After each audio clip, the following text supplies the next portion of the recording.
Good morning, student. Now this topic, food intolerance.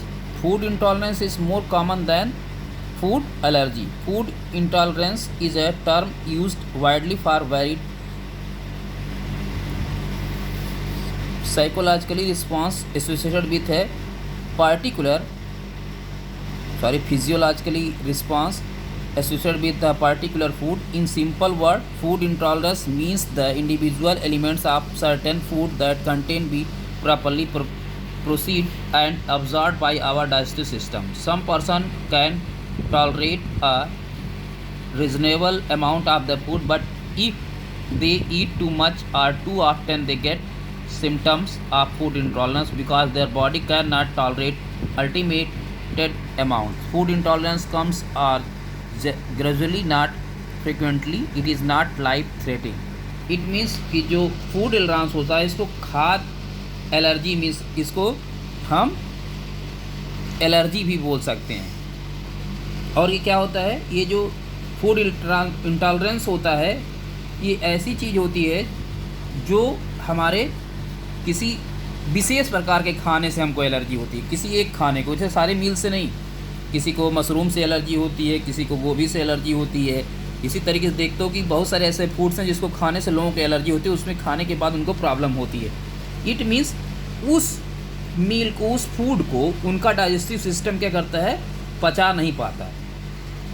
इसीलिए इसको जो है फूड इंटॉलरेंस बोलते हैं, खाद्य असहिष्णुता बोलते हैं, असहनशीलता जिसका आपका स्टमक सपोर्ट ना कर पाए, जहां आपका भोजन पच ना पाए, जिसमें वो फूड इंटॉलरेंस होता है। किसी भोजन विशेष के कुछ विशिष्ट तत्व जिन्हें हमारा पाचन तंत्र द्वारा उचित रूप से पाचित नहीं किया जा सकता या अवशोषित नहीं किया जा सकता, उसी को हम फूड इंटॉलरेंस बोलते हैं। इट मीन्स कि जो हमारा डाइजेस्टिव सिस्टम है, किसी फूड को या किसी फूड के किसी पार्ट को अगर वो क्या करता है, प्रोसीड नहीं कर पाता, ऑब्जर्व नहीं कर पाता, तो वो फूड इंटॉलरेंस कहलाता है। कभी कभी हम देखते हैं एक्सेस अमाउंट में फूड खा लेते हैं, मीन्स मील ले लेते हैं, तो देखते हैं हमको वॉमिटिंग स्टार्ट हो जाती है। ये भी एक तरीके का क्या है, फूड इंटॉलरेंस है। ये धीरे धीरे हमारी बॉडी में ऐसे चीज़ें होती हैं, हमेशा नहीं होती रहती। ये लाइफ के लिए बहुत ज़्यादा डेंजरस जो है प्रॉब्लम नहीं है, लेकिन रेगुलर क्या होता है, देखिए कभी कभी आपको क्या होता है कि आप देखते हैं कि बहुत से लोग कहते हैं ये खाना नहीं खा पा रहे हैं। जब उनके डाइजेस्टिव सिस्टम मीन्स उनके गुर्दे में जहाँ वो खाना पचता है, वहाँ कोई स्वेलिंग होती है या कुछ उसमें प्रॉब्लम्स होती हैं, तो क्या होता है, वहाँ ये प्रॉब्लम्स बनी रहती है कि वो जो फूड इंटॉलरेंस मीन्स उसको वॉमिटिंग स्टार्ट हो जाती है, जिसको हम फूड इंटॉलरेंस कर सकते हैं।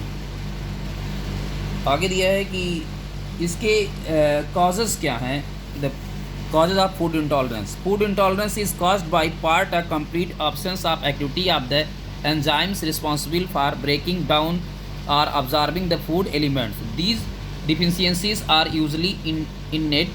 Sometimes food intolerance can be diet related or can be due to illness. हम ये कह सकते हैं कि जो फूड इंटॉलरेंस है, ये एंजाइम्स क्या करते हैं, हमारे जो है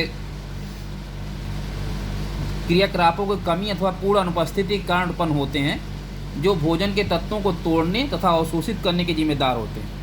ऐसी कमियां प्रायः जन्मजात होती हैं। कई बार खाद्य असहिष्णुता मीन्स फूड इंटॉलरेंस भोजन से संबंधित अथवा किसी बीमारी कारण भी हो सकता है।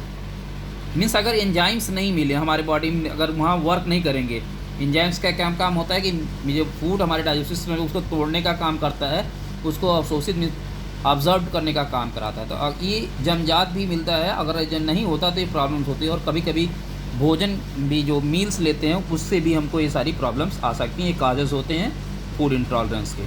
सिम्टम्स क्या हैं, तो symptoms food intolerance can cause nausea, फिर स्टमक पेन,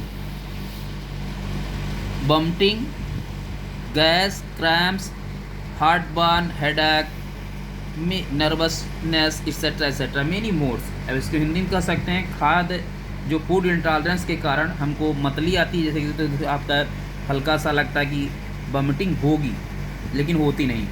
आपके स्टमक में पेन होता है, आपको लूज मोशन हो सकता है, आपको वॉमिटिंग आ सकती है, आपको गैस बन सकती है, और बहुत है, आपकी जो है स्टमक में जो है ऐठन हो सकती है, आपके चेस्ट में जो है जो प्रॉब्लम्स हो सकती है, सीने में जलन जिसको कहते हैं, एसिडिटी बन सकती है, आपको हेडेक भी हो सकता है, आपको घबराहट भी हो सकती है। ये सारे सिम्टम्स है फूड इंटॉलरेंस के। अब इसको मैनेज कैसे करेंगे? Management of food intolerance. Individuals can try minor changes of diet to exclude food causing adverse reaction. Sometimes it can be managed adequately in such a way without the need of professional assistance. If you are unable to know the food which cause problems, you should seek expert medical help. Guidance can also be provided by your general practitioner to assist in diagnosis and management. For meaning of food intolerance, fructose intolerance therapy, lactose intolerance therapy and histamine intolerance therapy can be applied.